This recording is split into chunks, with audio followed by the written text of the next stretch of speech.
Greetings, I'm Charles. I'm 54 years old. I'm a 6'1" when I'm fully assembled, and the last time I weighed in at about 230 pounds.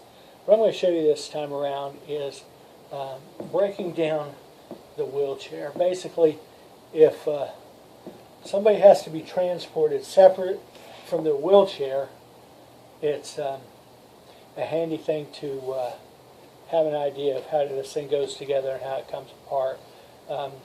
I've had, like being transferred from hospital to hospital, or transfer me in ambulances, so I have to have a friend or a family member move the wheelchair, or something like that.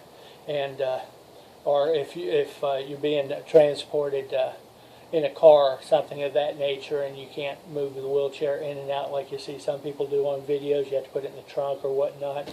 It'd be pretty handy to know how all that works. Now, my wheelchair is kind of a typical wheelchair. My understanding is this type of wheelchair, not the exact features, but this style of wheelchair is about 80% of all wheelchairs in the United States. But this breaks down pretty simple. There's a padded seat, which I picked the type of seat I wanted, but there's a padded seat and it's just held on by Velcro, and that comes off. And there's the back on here comes off also. There's a couple little things that look like grenade pins that you pull those out, a couple levers that need to be flipped up, and then that thing comes up and that comes off. That stuff is all pretty simple. If I actually needed to, these wheels could come off pretty easily also. One of the things I'll point out on this wheelchair, and it's probably difficult to tell, but I actually spent a little bit extra money and got some higher handrails, or I think they're actually called canes, but these handles that people want to push you around with. I noticed when I was on the loaner wheelchair right off that even my mom, who felt obligated to push me around, and she is not very tall, but the regular wheelchair was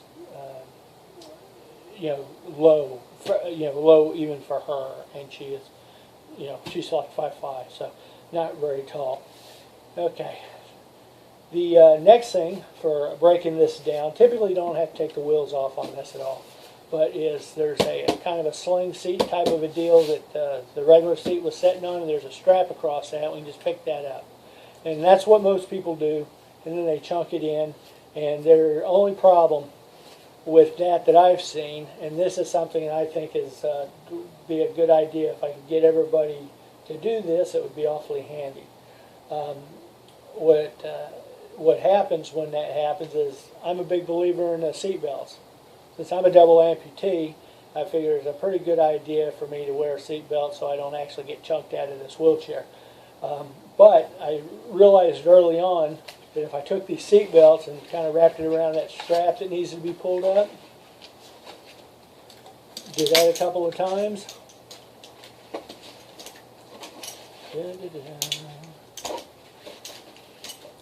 then it got folded up,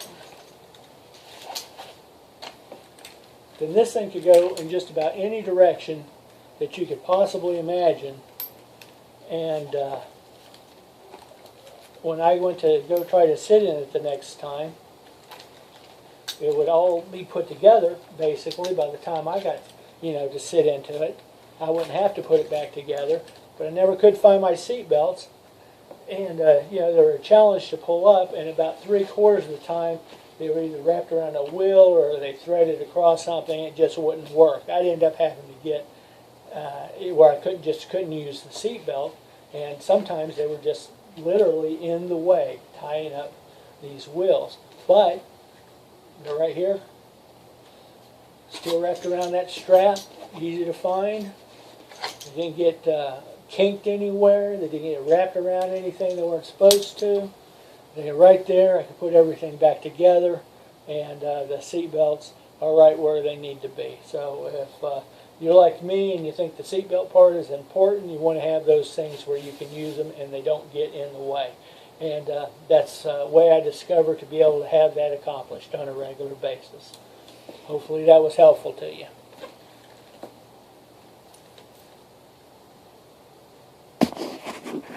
Sorry about this unfortunate close-up.